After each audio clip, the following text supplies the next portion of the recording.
Good evening, friends. Welcome you all to our show, Ajir Alap. It is my privilege to welcome the General Secretary of All India Insurance Employees Association, Comrade Srikant Misro, to, to our today's program. He will speak on a very important topic, LIC IPO, the struggle ahead. Yes, at this moment, this is a very serious challenge confronting employees and agent force of Life Insurance Corporation of India, and above all, the more than 40 crore policyholders of Life Insurance Corporation of India. But All India Insurance Employees Association grew up, advanced, and defended public sector insurance, defeating such challenges in the past. This time also, there will be no exceptions. No doubt, our present government is taking advantage to an exceptionally difficult situation due to pandemic. However, in its meeting that was held on 2nd August, AIA Secretariat, AIA has laid down the roadmap of struggle to resist the government's move to list LIC in the stock exchange and opening up of IPO. Now, I invite Comrade Srikant Misra to speak elaborately on the topic. And my sincere appeal to our viewers that if you have any questions, if you have any doubt, you can raise your question, you can put your question. Then, after deliberation, Comrade Srikant Misra will answer your questions. Now, I welcome Comrade Srikant Misra. Thank you, comrade. It's a pleasure for me to be part of this project of speaking about the virtues. And in fact, before I speak anything, I must congratulate and thank our comrades of Guwahati Division Insurance Employees Association for having organized this meeting and then live streaming it for the benefit of thousands of insurance employees, members of AIA, our well-wishers, our stakeholders all over India. And the topic is very relevant, and this is of most contemporaneous relevance in the sense that the present rulers, they are trying to build India on their own way. And it is a tragedy that in the immediate aftermath of our independence movement, the founding fathers of Indian Republic, they felt that independent India had to industrialize at a very fast pace. And it had to industrialize at a fast pace with a view to lifting millions of the people out of poverty. The nation decided to build a self-reliant economy. And since definitionally, life insurance business mobilizes long-term savings of the people, it was a natural choice for nationalization. So what I mean to say is, in the immediate aftermath of independence, our forefathers decided to have a self-reliant India. And they thought that life insurance should be a fulcrum, an important pillar in that overall direction of the self-reliant economic development program. But today, our present-day rulers, they also claim that what they are trying is essentially trying to take India on the self-reliant way, but they are trying to take India in a self-reliant way by destroying the productive potential of institutions, public sector organizations like the Life Insurance Corporation of India. So here what I mean to say is that the idea of India as propounded by the present day ruling classes, this is pitted against the idea of India as envisioned by our forefathers. And now insurance employees, we have a responsibility, a tremendous challenge to protect the idea of India as propounded by the founders of the Indian Republic. Having said that, then we'll come to the question of the topic of the day, Ajir Alap, the LIC listing issue. Now, what are the reasons for this sudden listing of the Life Insurance Corporation of India? Now, before coming to the question paper, we must give a slight explanation, or we must slightly deal with the question as to what is meant by life insurance. Life insurance, as we know, it mobilizes the small savings of the people, converts them into capital, and then makes them available for long-term investment in the social and infrastructure projects. And our comrades should know that some world-famous actuaries, they have compared the role of the insurance industry to that played by defense forces. While the defense forces, they protect our national borders, the life insurance industry gives protection against unforeseen losses to the people. And by the very nature of business, because when we sell life insurance, what we sell is we sell a promise. And since the very business of life insurance involves the selling of a promise, therefore it should remain under state control. And this was the case in India till 1999, when the insurance industry was opened up for private participation. But suddenly we find that when our present finance minister, Srimati Nirmala Sitharamanji, she placed the union budget for the year 2020-21, she placed a proposal in the union budget by saying that she would list LIC in the stock exchange and sell part of its stake via initial public offer or IPO. And in justification of her proposal, she said, listing of companies on stock exchanges disciplines a company and provides access to financial markets and unlocks its value. It also gives opportunity for retail investors to participate in the wealth so created. And when she said this, suddenly the pink papers, they went on further explaining the motives of the finance minister, and they started, eulogizing the finance minister for having initiated this bold step. And the pink papers claim that listing of LIC will be of immense help to the policyholders. Some analysts, they went on to say that this would help us monitor the governance of the Life Insurance Corporation of India. It was said LIC will come under the Securities and Exchange Board of India, its direct watch, and strengthen corporate governance. Now, if you would have seen, during the period of the last 3 to 4 months, especially during the pandemic, we have written some letters to the finance minister.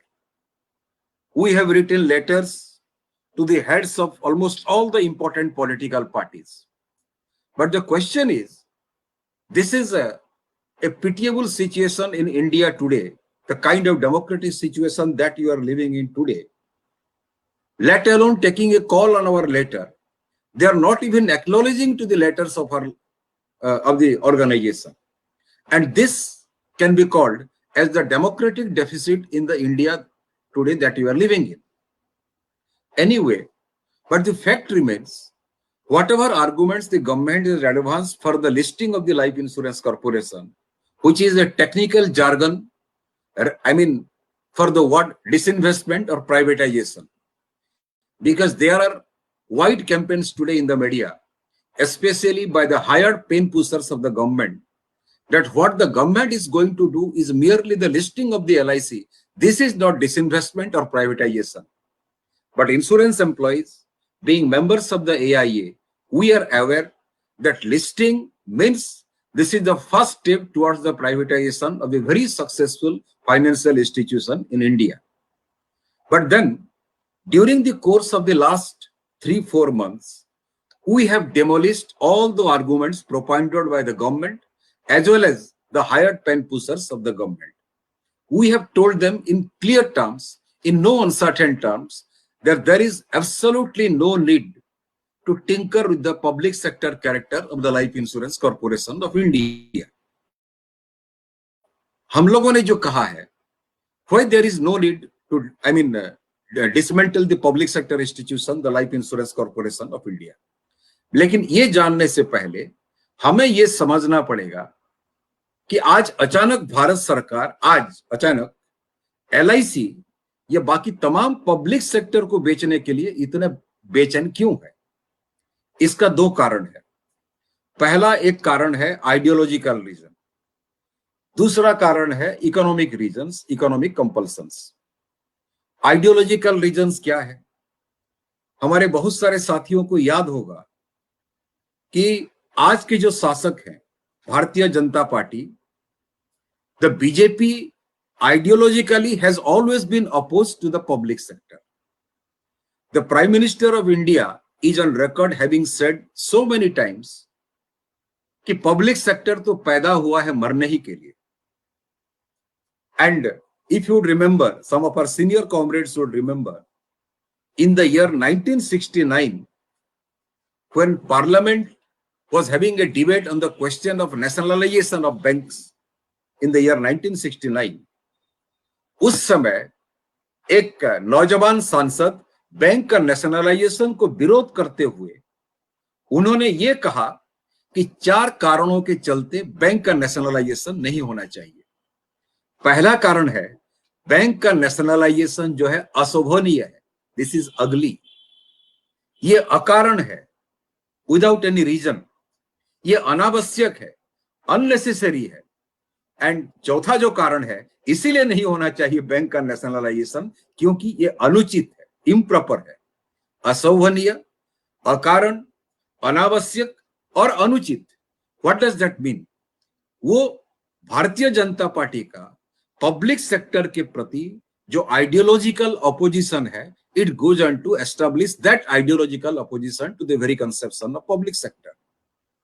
दूसरा जो कारण है, आज pandemic के चलते, महामारी के चलते केवल भारत में नहीं पूरे विश्व के पैमाने पर आज जो आर्थिक संकट खड़ा हुआ है, वो आर्थिक संकट भारत को भी बर्बाद कर रहा है।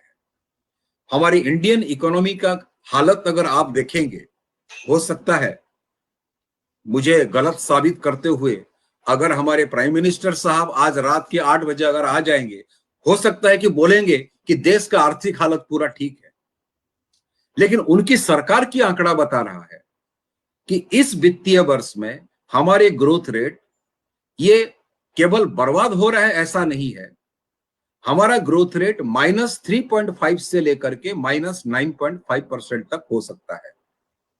रिजर्व बैंक ऑफ इंडिया ने 2 दिन पहले आरबीआई के गवर्नर बता रहे हैं, इंडिया का जो क्राइसिस अब हम लोग देख रहे हैं, इकोनॉमिक क्राइसिस, हमारे रिसेंट मेमोरी में भी शायद इतना बड़ा क्राइसिस आज तक कभी नहीं आया था। और ग्लोबलाइजेशन, लिबरलाइजेशन, प्राइवेटाइजेशन पॉलिसी का सबसे जो वकालत करने वाला है बड़ा, वो IMF कह रहा है कि इस बार की जो इकोनॉमिक क्राइसिस, शायद this is the worst economic crisis in the last 80 years।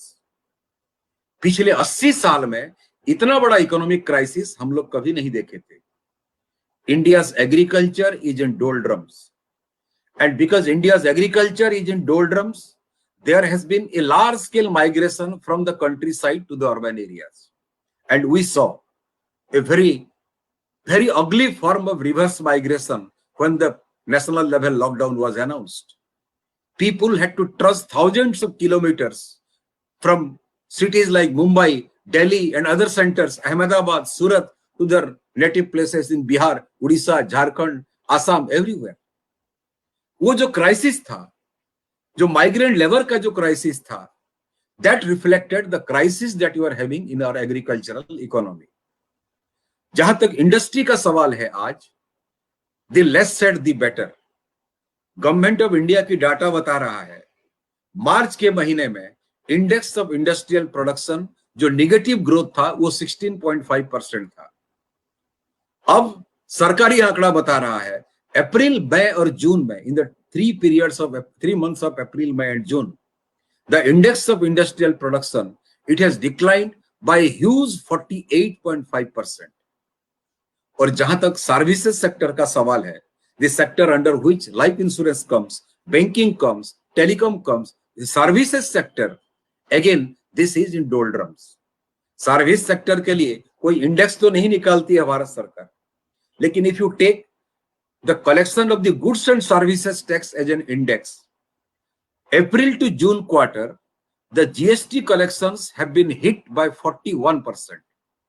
So comrades, crisis in the agriculture sector, a 45% negative growth in industrial sector, around 41% negative growth in the GST collections, all these point to a serious crisis in the Indian economy.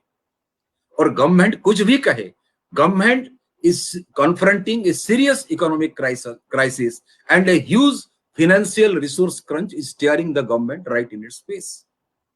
That's why last financial year में जबकि government 48,000 crore का disinvestment proceeds realize किया था, this time the government has fixed a target which is more than 4 times the disinvestment proceeds of last year, and this year the government has fixed up a disinvestment target of a huge 2,10,000 crore. And the government feels, given the sheer size of the Life Insurance Corporation of India, अगर LIC का 10% भी disinvestment करते हैं तो जो target ये लोग रखे हैं 2,10,000 करोड़ का, इनका एक्सपेक्टेशन है कि कम से कम 1 लाख करोड़ रुपया आसानी से ये लोग मोबिलाइज कर सकते हैं.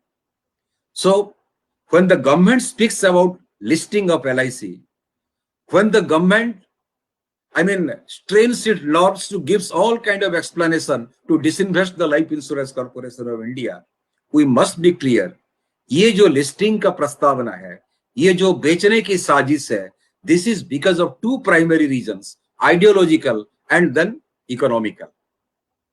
तीसरा जो बात है, हमारे आज की जो सरकार है वो प्रोजेक्ट करने की कोशिश कर रहे हैं कि जहां तक इकोनॉमिक रिफॉर्म्स की सवाल है, उनसे बड़ा रिफॉर्मर आज तक ना पैदा हुआ था, ना कोई पैदा होने वाला है, ना भूतो ना भविष्य. और विशेष करके जो गवर्नमेंट की जो पेट स्लोगन है, हम वो करेंगे जो पिछले 70 साल में नहीं हुआ था, शायद गवर्नमेंट आज वो करने जा रही है. क्यों? They want to showcase the disinvestment of LIC as the biggest disinvestment that the Indian economy has seen since our independence. तो कैसे डिसइन्वेस्टमेंट होगा? किसी भी लाइफ इंश्योरेंस कंपनी का डिसइन्वेस्टमेंट से पहले उसका एक मूल्यांकन होनी चाहिए, वैल्यूएशन होनी चाहिए. That valuation is technically called embedded value. आज तक LIC मैनेजमेंट या LIC एज एन इंस्टीट्यूशन अपना एम्बेडेड वैल्यू डिक्लेयर नहीं किया है, लेकिन कुछ इंडिपेंडेंट रिसर्च एजेंसीज वो LIC का जो एम्बेडेड वैल्यू डिसाइड कर रहे हैं based on the assets under management of LIC as well as the new business of LIC. वो देख रहे हैं आज LIC के पास जो एसेट अंडर मैनेजमेंट है that amounts to around 31 lakh crore. और 31 लाख करोड़ एसेट का अगर कुछ भी डिसइन्वेस्टमेंट होता है और इसके हिसाब से जो एम्बेडेड वैल्यू होगा, उस एम्बेडेड वैल्यू का मूल्यांकन होगा अराउंड रफली 80,000 करोड़ टू 1 लाख करोड़. सॉरी, उसका वैल्यू होगा अराउंड 9.9 लाख करोड़ टू 11.5 लाख करोड़.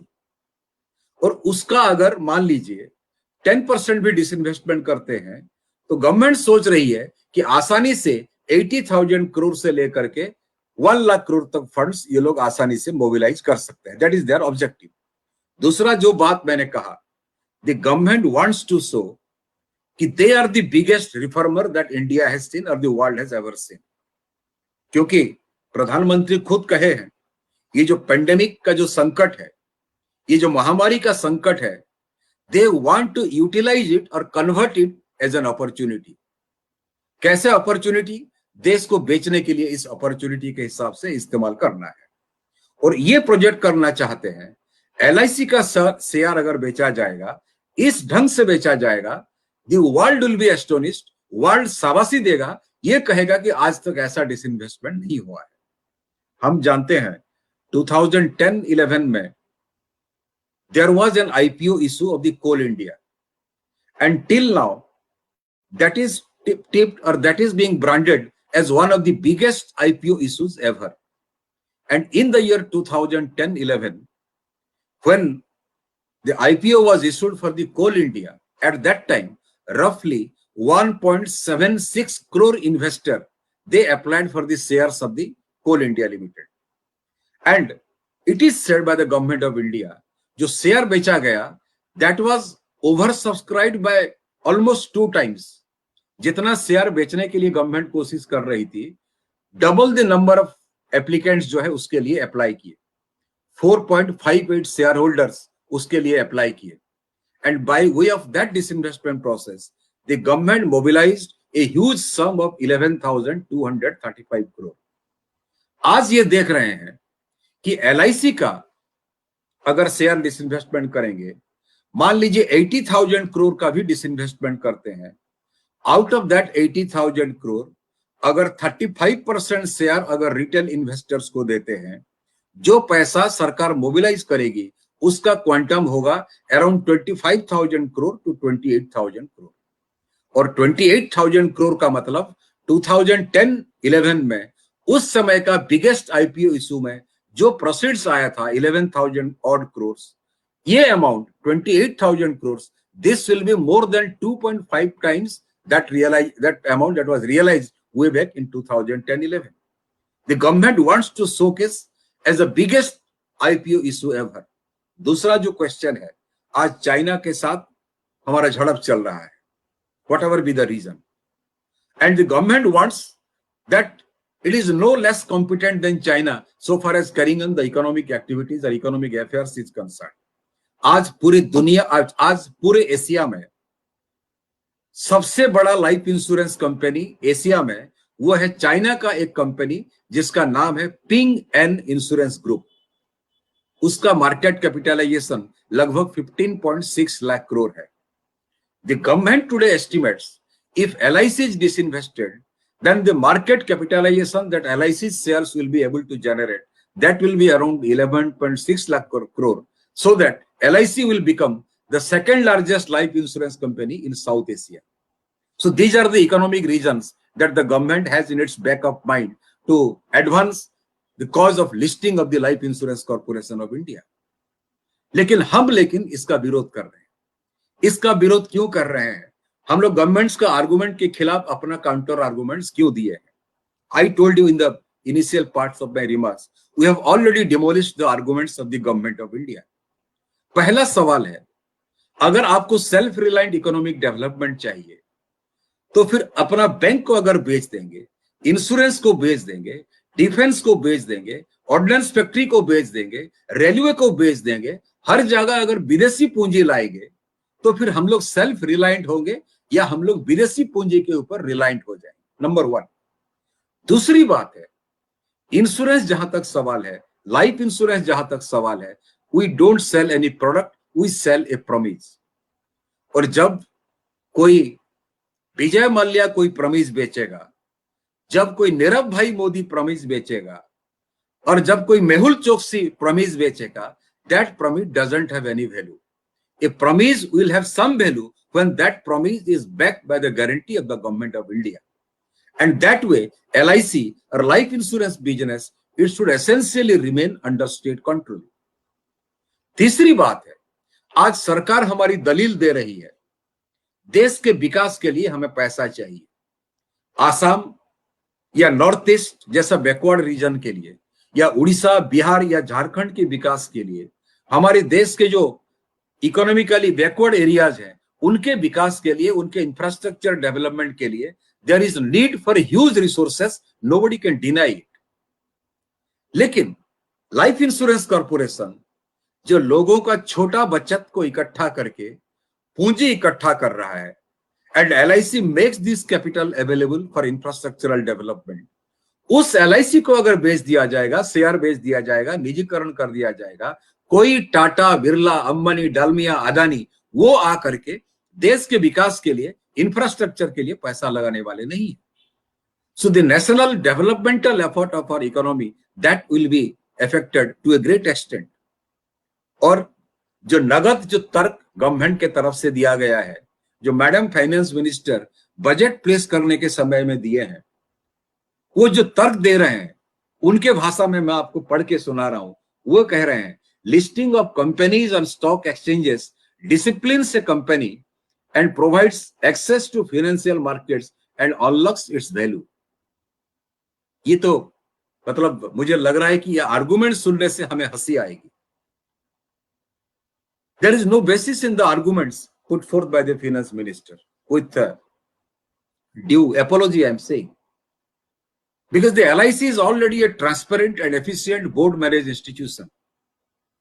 आपको मालूम है, तमाम देशवासियों को हम लोग बताना चाहेंगे, हर क्वार्टर में LIC अपना पब्लिक डिस्क्लोजर करता है.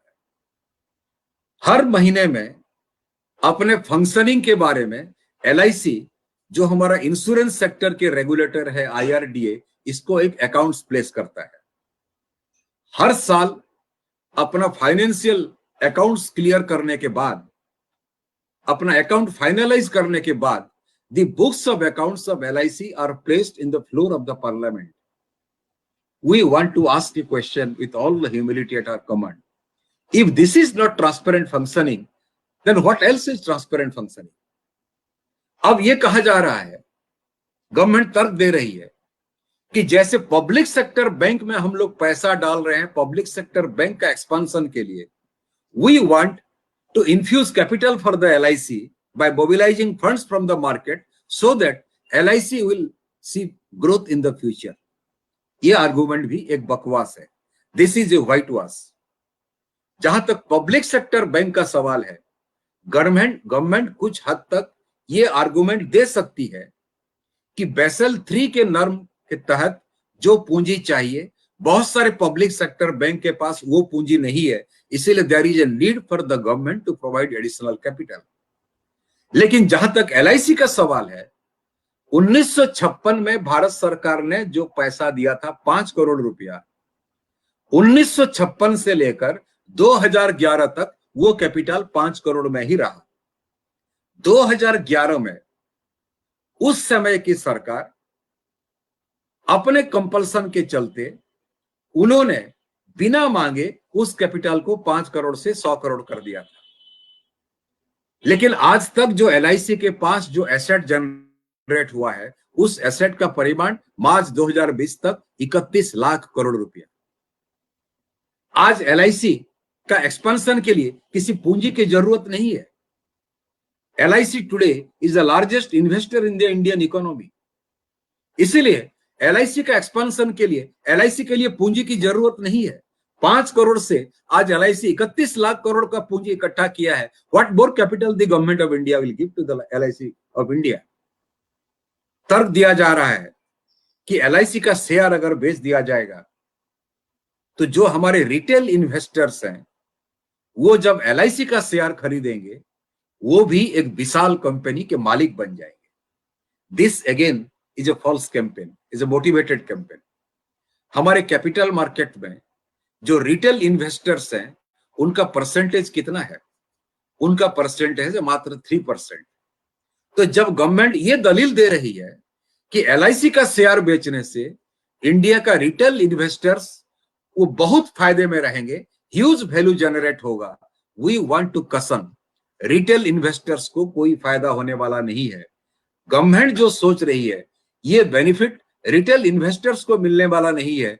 ये वैल्यू केवल जो बड़े बड़े निवेशक हैं, बड़े पूंजीपति हैं, उनके लिए वैल्यू क्रिएट करेगा. And this will mean handing over the finest financial institutions of India for enhancement of value for the rich.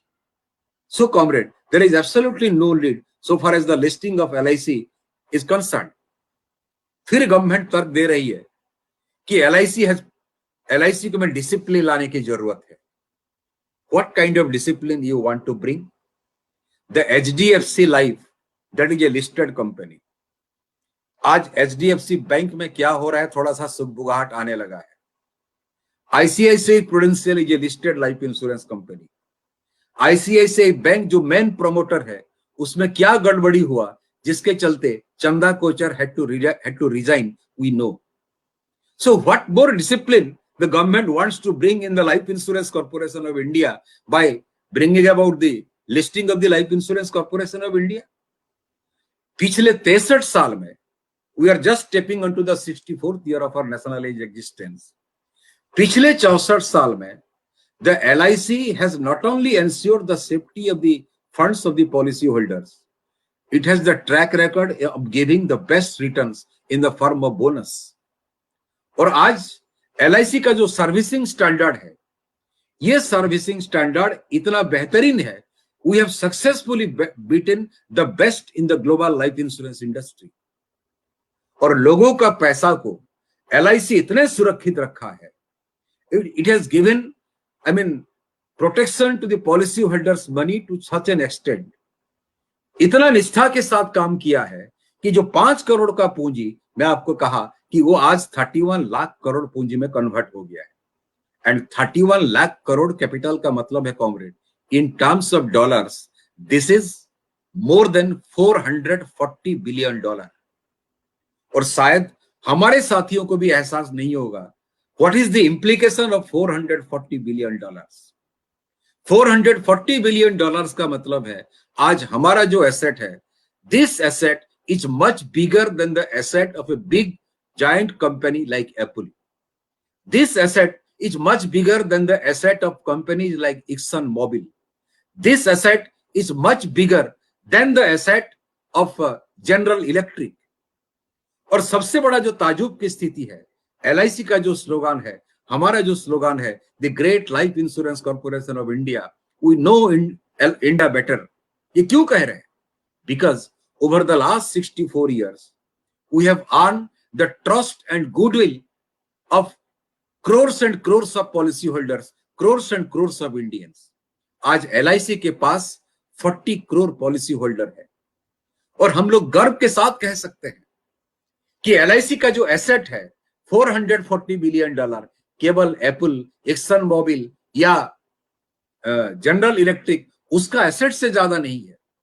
United Nations के अंदर जितने कंट्रीज का लिस्ट है उसमें से 75% कंट्रीज का जो टोटल इनकम है उससे LIC का एसेट का परिमाण ज्यादा है।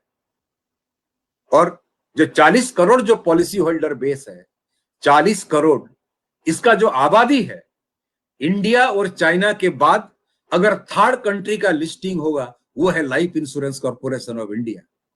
तो 40 crore policy holder, this doesn't mean that this 40 crore our policy holder. It means आज हमारे पास जो गुडविल है, जो ट्रस्ट हम लोगों ने अर्न किए हैं, वो ट्रस्ट और गुडविल का परिमाण पूरे दुनिया का थर्ड लार्जेस्ट पॉपुलेशन वाला देश के बराबर है। We want to ask the government of India a very humble question, why do you want to privatise the life insurance corporation of India? Why do you want to disinvest the life insurance corporation of India? सबसे अहम सवाल है, मुझे लग रहा है reason या कारण, it may be ideological, it may be economical, based on economic reasons as per the government, but I think there is another aspect to it. Listing of LIC will be the biggest immoral act on the part of the present government. सबसे बड़ा अनैतिक काम होगा। Vajpayee ji bank के राष्ट्रीयकरण के समय parliament में डिबेट करते हुए कह रहे थे, अशोभनीय है, अनुचित है, अकारण है, अनावश्यक है। आज हम लोग हाथ जोड़ करके गवर्नमेंट ऑफ इंडिया को कह रहे हैं, ये अशोभनीय है LIC का लिस्टिंग करना, अकारण है LIC का लिस्टिंग करना, अनुचित है LIC का लिस्टिंग करना, अनावश्यक है LIC का लिस्टिंग करना, उसके साथ साथ ये अनैतिक है, इमोरल है। Why we say that LIC's listing will be an immoral act? This is founded on some solid reasons. आज LIC के असल मालिक कौन है? जब LIC का प्रॉफिट या सरप्लस जनरेट होता है 95% surplus that is distributed among the policy holders in the form of bonus. 5% of the surplus is paid to the government of India in terms of dividend. And our countrymen know, in this last financial year, वो जो 100 करोड़ का capital है भारत सरकार की, उसके बदले भारत सरकार का जो 5% का जो हिस्सा है, उस 5% के बाबत में एक साल में LIC 2611 करोड़ का डिविडेंड भारत सरकार को दिया है, against the governments share of 5%। हम पूछना चाहते हैं, 100 करोड़ मूल पूंजी में 2611 करोड़ का अगर डिविडेंड है एक साल में, what is the rate of percentage of dividend payment? A huge astronomical 2611%। And we can say justifiable pride कि केवल इंडिया में नहीं, पूरे भारत में कोई भी कंपनी नहीं है जो LIC के जैसा एक साल के अंदर 2611% का डिविडेंड देता रहा। और आज तक right from 1956 till up to March 2020 वो जो 5 करोड़ इनिशियल कैपिटल जिसको 100 करोड़ किया गया, उसके बदले LIC ने जो टोटल डिविडेंड पे किया है उसका परिमाण है 26,000 करोड़। You just imagine. लेकिन मैं इसको इमोरल इसलिए कह रहा हूं, LIC का डिसइन्वेस्टमेंट या लिस्टिंग प्रक्रिया को। सरप्लस का डिस्ट्रीब्यूशन पॉलिसी होल्डर और गवर्नमेंट ऑफ इंडिया के बीच अगर 95% और 5% के रेशियो में डिस्ट्रीब्यूट हो रहा है, policy holder if they get 95% of the surplus, government of India if it gets 5% of the surplus, this goes on to establish that the real owners of the Life Insurance Corporation of India are those policy holders who deserve or who get 95% of the dividend payments as bonus. और LIC इसको mutual benefit insurance company के हिसाब से देखा जा सकता है, क्योंकि म्यूचुअल बेनिफिट इंश्योरेंस कंपनी में असल मालिक जो है पॉलिसी होल्डर्स होते हैं। और जब LIC के पॉलिसी होल्डर्स 95% सरप्लस के हकदार हैं, they are the real owners of the life insurance corporation. The government of India who gets a 5% share of the dividend of the surplus, it can at best be called a minority share holder. लेकिन जब government जो minority share holder है, वो जब majority share holder को नजरअंदाज करते हुए इंस्टीट्यूशन को बेचने की साजिश कर रही है, इसका मतलब है this is an immoral act on the part of the minority share holder who is trying to keep the majority share holder in the dark and trying to selling away the national asset. इसका एक दूसरा पहलू है, IRDA के कानून के मुताबिक हर life insurance company को अपने लाइबिलिटी के कंपैरिजन में लाइबिलिटी से कुछ ज्यादा कुछ पैसा सॉल्वेंसी मार्जिन के हिसाब से रखना है। And we are proud to say आज तक LIC के पास जो सॉल्वेंसी रिजर्व है उसका परिमाण है 3.5 lakh crore. In terms of trillion अगर मैं कहूंगा, आई प्राउडली से 3.5 trillion rupees is the surplus money. Government of India कितना पैसा दिया है LIC को? 100 करोड़। 1956 से लेकर 2011 तक 5 करोड़ था। 2011 में एडिशनल 95 करोड़ का कैपिटल इंफ्यूजन हुआ तो 100 करोड़ हुआ। 2011 तक या 11 में जो 100 करोड़ किया गया है, उसके बाद एक पैसा भी भारत सरकार LIC को नहीं दिया है। तो जब LIC का सॉल्वेंसी मार्जिन 3.5 लाख करोड़ है, 3.5 ट्रिलियन रुपीज है, इसका मतलब है ये पैसे का मालिक कौन है? जब भारत सरकार नहीं दिया है, इसका असल मालिक है भारत के पॉलिसी होल्डर, LIC के पॉलिसी होल्डर, वो 40 करोड़ पॉलिसी होल्डर जिनका आस्था का प्रतीक है life insurance corporation of India. और जब उस पैसे का मालिक हमारे पॉलिसी होल्डर हैं, without taking the policy holders into confidence, without taking the custodian of the policy holders, that is the LIC, into confidence, without taking the stakeholders into confidence, the employees of LIC into confidence, आप अगर सरकार हो या कोई हो, उस पैसे को भी विदेशी कंपनियों के हाथों में सौंपने की कोशिश करेगा, this will certainly be an immoral act. और हम समझते हैं ये सही नहीं है। इसीलिए all India insurance employees association ये डिसाइड किया है ये तय किया है कि this listing process of the life insurance corporation of India, this has to be taken forward and this has to be converted into a people's movement. मैं क्यों कह रहा हूं कि this has to be converted into a people's movement? क्योंकि हमारी समझदारी है, हमारी समझदारी केवल नहीं है, ये हकीकत है। जो पब्लिक सेक्टर है, पब्लिक सेक्टर किसी गवर्नमेंट की प्रॉपर्टी नहीं है। Public sector doesn't belong to the ruling classes of the day. Public sector conceptually, definitionally, these are the properties of the people। और अगर life insurance corporation of India का असल मालिक हमारे पॉलिसी होल्डर है, 40 करोड़ पॉलिसी होल्डर है, government of India केवल it acts as a trustee on behalf of the 40 crore policy holder। The trustee or the manager, it doesn't have any right whatsoever to sell the property of the people of India। दूसरी बात है, जो एक हकीकत है, जो एक बहुत बड़ा सच्चाई है, जो रियलिटी है, LIC का अगर डिसइन्वेस्टमेंट होगा, LIC का अगर निजीकरण होगा, सबसे बड़ा नुकसान अगर किसी का होगा तो भारत की आम जनता का नुकसान होगा। भारत की आम जनता का नुकसान मैं क्यों कह रहा हूं? आज LIC का जो टोटल इन्वेस्टमेंट है इंडिया में, आज एक अखबार में आया है कहीं न्यूज कि LIC का टोटल इन्वेस्टमेंट 20 लाख करोड़ है। वो गलत इंफॉर्मेशन है। हम बता सकते हैं असल फिगर।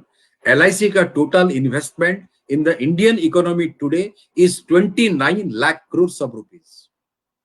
और वो जो 29 लाख करोड़ का टोटल इन्वेस्टमेंट है, उसमें गवर्नमेंट सेक्टर में हमारा जो इन्वेस्टमेंट है, गवर्नमेंट सेक्टर में रोड बनाने में, पावर सेक्टर में, एनर्जी सेक्टर में, इंफ्रास्ट्रक्चर सेक्टर में, डैम बनाने में, पोर्ट बनाने में, सीवरेज का काम में, म्युनिसिपैलिटी का काम में, रोड में इलेक्ट्रिसिटी पोल इंस्टॉल करने में, रेलवेज में, गवर्नमेंट सेक्टर में जो LIC का इन्वेस्टमेंट है, out of this 29 lakh crore of investment, our investment in the government and socially and economically productive infrastructure जो है, उसमें इन्वेस्टमेंट है more than 21 lakh crore. To be precisely 21,84,000 crore. LIC का अगर निजीकरण हो जाएगा, if LIC will go into the hands of private capital, which Tata, Birla, Ambani, Dalmia, they will contribute this enormous resources for the development of our national economy। अगर ये होता है, ultimate sufferer होगा भारत का आम जनता। हमारे आज की सरकार अनफॉर्चुनेटली और फॉर्चुनेटली फॉर देम हमारे प्लानिंग प्रोसेस बंद कर दिए हैं। लेकिन आज तक जो 12 5-year प्लान इंडिया में देखा है, till up to the conclusion of the 12 5-year plan in the year 2017, हमारे प्लानिंग प्रोसेस को LIC का जो कंट्रीब्यूशन है, that is an astronomically huge sum of around 14 lakh crore, 14 lakh crore रुपया। आज भारत सरकार जो पब्लिक बोरोइंग कर रही है देश को चलाने के लिए, जब सरकार के पास कोई रिसोर्सेस नहीं है, मार्केट से सरकार जो पैसा जुटा रही है, उस पैसे का वो पब्लिक बोरोइंग प्रोग्राम में LIC alone, it contributes more than 25% to the public borrowing program of the government of India। और केवल इंडिया में नहीं, पूरे दुनिया में, पूरे विश्व में कोई ऐसा पब्लिक सेक्टर इंस्टीट्यूशन नहीं होगा जो उसका सरकार के पब्लिक बोरोइंग प्रोग्राम में 25% से भी ज्यादा कंट्रीब्यूट कर रहा हो। तो जब LIC का डिसइन्वेस्टमेंट होगा, जब LIC का निजीकरण होगा, definitely the developmental efforts of India will receive a tremendous jolt. That's why you are opposing the listing और the disinvestment of the life insurance corporation of India. आज LIC जो बीमा बेच रहा है, ये हर साथी को मालूम है, around 45% of our business comes from the rural areas. क्योंकि रूरल एरियाज में परचेजिंग पावर कम है, गरीब जनता ज्यादातर रूरल एरियाज में रहते हैं, इसलिए वो छोटा पॉलिसी खरीदते हैं, कम सम एश्योर्ड वाला पॉलिसी खरीदते हैं। और जो छोटा पॉलिसी है वो हमारे लिए फायदे की सौदा नहीं है। अर्बन एरियाज में जो पॉलिसी हम लोग बेच रहे हैं, we earn lot of profit in the urban areas. Urban area का पॉलिसी में जो प्रॉफिट हो रहा है, that profit of the urban area it cross-subsidizes the losses sustained in the rural areas. As a result of which, जो गांव के लोग हैं, जो सोशली इकोनॉमिकली बैकवर्ड लोग हैं, जो गरीब तबके के लोग हैं, जो पुअर पीपल हैं, they also can take the benefit of life insurance because LIC is in the public domain and we make some profit in the urban areas. We cross-subsidize the policies of the rural areas, as a result of which they stand to benefit. अगर LIC का listing होगा, LIC का disinvestment होगा, LIC का privatisation होगा, तो ये जो बेनिफिट आम लोगों को मिल रहा है, LIC जब प्रॉफिट मोटिव लेकर के काम करना शुरू करेगा, हमारे गांव के लोगों को भारी नुकसान पहुंचेगा. इसीलिए comrade, with all these arguments, we'll have to go to the people of India and tell them, opposing the listing of LIC, fighting the disinvestment of LIC, this is not only the job of 1 lakh insurance employees, 1 lakh LIC employees, 11 lakh agents, or some development officers and class 1 officers. This is a patriotic responsibility of the people of India at large. और हमें मालूम है, जब हम लोग ये campaign में जाएंगे, तो फिर हमें कहा जाएगा कि LIC कर्मचारी जो है पूरे देश में भ्रम फैला रहे हैं. The employees of LIC, the members of AIA, they are trying to create a panic in the Indian market. ये सही है, हमें ध्यान देना पड़ेगा. When we'll go for the campaign, we must ensure that our policy holders, they are not scared away. हमारे campaign को ऐसे हम लोग आर्टिकुलेट करना पड़ेगा. In a manner, we'll have to articulate our campaign that our policy holders are not scared away. We must give them the necessary confidence. We must tell them that this government is desperately trying to privatize the Life Insurance Corporation of India. हम लोग ये कहेंगे, our struggle is a do or die struggle to protect the Life Insurance Corporation of India. लेकिन while giving confidence to the policy holders, we must tell them that this attack on the Life Insurance Corporation of India, this is not something new for us. Life insurance was nationalized in 1956. The first attack was mounted against the LIC immediately after nationalization by making use of the Mundra scandal. All of you know. Secondly, there is a lot of attack on the LIC. When Mrs. Gandhi was in power, she tried to divide LIC into 5 or more regional corporations. We fought, we won. There were attempts to weaken LIC by appointing some expert committees. The Booz Allen Hamilton Committee was appointed. Deloitte Touche Tohmatsu Committee was appointed. Now again, the same Deloitte has been appointed as the pre-transactional advisor for this IPO issue of the LIC. We'll carry on our fight. But this, campaign against the LIC, this is not new. We must give an assurance to our policy holders that the trade union movement of the Life Insurance Corporation of India, led by the All India Insurance Employee Association, it is vigilant. And a formal attack against the LIC started long 30 years back in the early 90s through the Malhotra Committee. There have been attempts to dismantle the Life Insurance Corporation of India right from the early 90s. And the trade union movement, led by the AIA, it has defended the public sector LIC not for 1 year, not for 2 years, not for 5 years. We have defended and we have been eminently successful in our defense of the public sector Life Insurance Corporation since the last 3 decades. And that confidence and that experience, that gives us the necessary confidence. Policy holder को हम लोगों को कहना है, आप हमारे साथ आइए. ये LIC केवल सरकार का नहीं है. This institution belongs to you. You are the real owner of the Life Insurance Corporation. The government is trying to hijack your own right. And please help us in our struggle so that together we will ensure the Life Insurance Corporation, it continues in the public sector. और जब हम लोग ये campaign करेंगे, हमारे खिलाफ ये campaign हो सकता है कि LIC के जो एम्प्लॉइज हैं, AIA के जो मेंबर्स हैं, वो एक झूठ फैला रहे हैं, अफवाह फैला रहे हैं. ये तो केवल LIC का है, LIC का लिस्टिंग है, ये निजीकरण कहां हो रहा है. ये भी हो सकता है. आजकल जो पूरी दुनिया में हो रहा है, जहां कहीं भी लिस्टिंग होता है या डिसइन्वेस्टमेंट होता है, to weaken that struggle against privatization, the capitalist class, they devise a convenient ploy, and that is called employee stock option. याद कीजिए BSNL का जब कॉर्पोरेटाइजेशन हुआ, जब प्रमोद महाजन साहब टेलीकॉम मिनिस्टर थे, जब बीएसएनएल का कॉर्पोरेटाइजेशन किया गया, एआईए विरोध किया था, कॉर्पोरेटाइजेशन अमाउंट्स टू प्राइवेटाइजेशन, लेकिन लोग हमें गलत समझने लगे उस वक्त।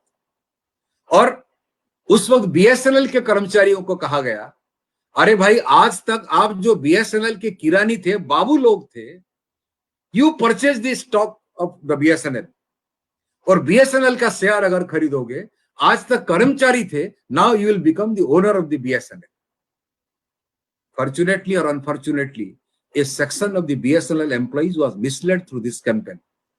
और मालिक बनने के चक्कर में जो शेयर खरीदे उस समय, आज बीएसएनएल की क्या हालत है, कैसा संघर्ष कर रहे हैं, कितना कठिन परिस्थिति के दौर से गुजर रहे हैं, all of us know very well. तो हमारे यहां भी ऐसा ही कैंपेन हो सकता है कि AIA is running false propaganda, हमारे खिलाफ डिफेमेशन कैंपेन हो सकता है, और हमारे साथियों को यह बोला जा सकता है, you go for the employ stock option, share खरीदो एलआईसी का, you will become owners of the life insurance corporation rather than being mere employees of the life insurance corporation. We must be vigilant against this campaign. और ये जाते जाते comrade, अब जब listing करने के लिए भारत सरकार बेचैन है, because of the economic compulsions, because of the crisis that is confronting our ruling classes today, and because of the fact that the pandemic has further compounded the crisis, इस आर्थिक संकट से उबरने के लिए, because the government today has run out of ideas, they are trying to sell our national asset, a great institution like the Life Insurance Corporation of India. और ये जो स्ट्रगल होगा, इस स्ट्रगल में we have to have a very intense campaign in this phase of the struggle. And I thank our Guwahati division comrades कि इस intense phase of campaign जो पिछले 2 तारीख में AIA सेक्रेटरिएट ने जो कॉल रखा है, मुझे लग रहा है this is a part of that intense phase of campaign. हमारे साथियों के बीच ये कैंपेन लेना है, एजुकेटिव कैंपेन में। Our comrades had to be educated as to why you are opposed to the listing of the Life Insurance Corporation of India. और केवल अकेले हम लोगों को संघर्ष में नहीं जाना है। We are a big joint family in the Life Insurance Corporation of India. There are more than 1 lakh employees. There are more than 55-60,000 officers. There are 11 lakh agents with us. There are 40 crore policy holders with us.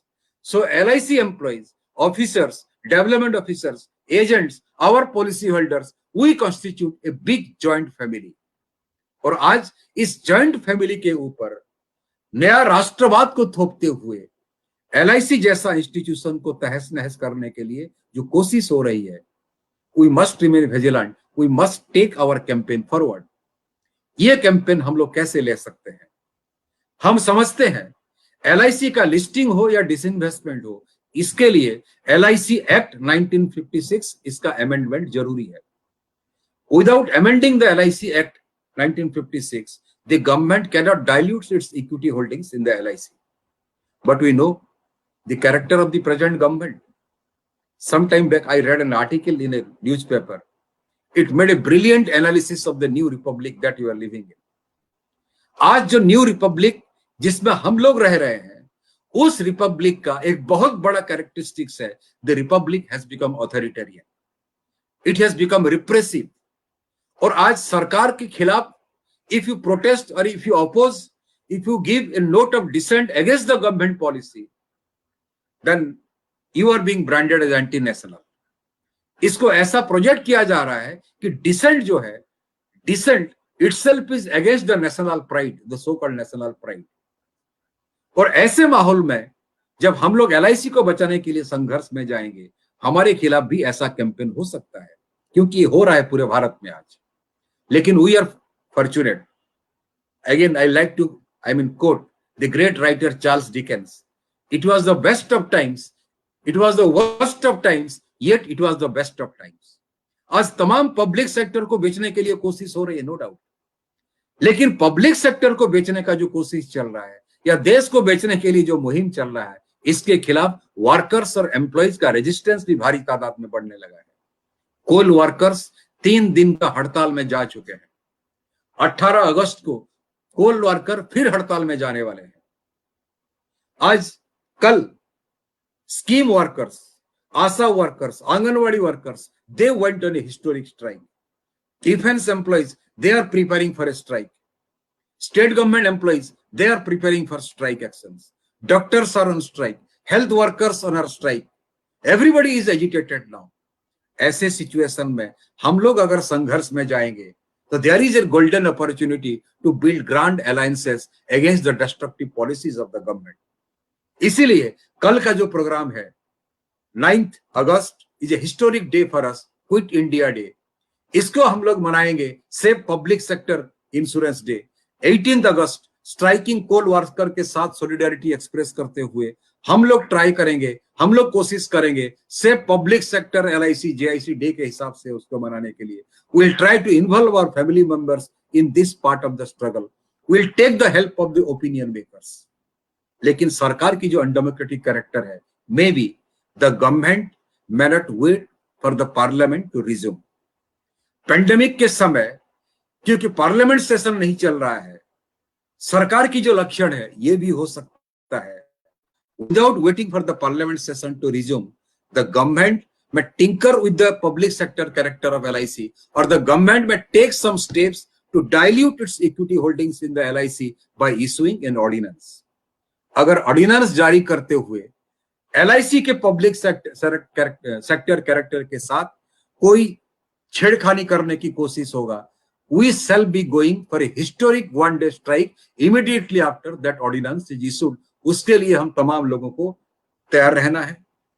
और ये तैयार रहते हुए हमारे जो honourable members of parliament हैं, different political parties के head हैं, डिफरेंट स्टेट के जो चीफ मिनिस्टर हैं, उनके पास जाएंगे, उनको लेटर लिखेंगे, डेलीगेशन में भेंट करेंगे, उनको रिक्वेस्ट करेंगे कि LIC का जो कंट्रीब्यूशन है नेशनल इकोनॉमी के लिए, इंडियन इकोनॉमी के लिए, भारत की जनता के लिए, ये कंट्रीब्यूशन ह्यूज है. LIC का अगर डिसइन्वेस्टमेंट होगा तो 2008 में पूरे विश्व के पैमाने पर तमाम दुनिया के बड़े बड़े बीमा कंपनी जो बर्बाद हो गए, पेंशन फंड्स जो बर्बाद हो गए, लोगों का पैसा बर्बाद हो गया, भारत की जनता के साथ यही होगा. Please don't do it. Protecting LIC is a patriotic duty. Please join us in this patriotic struggle. With this call, we'll make our movement, our campaign, a people's campaign in the real sense of the term.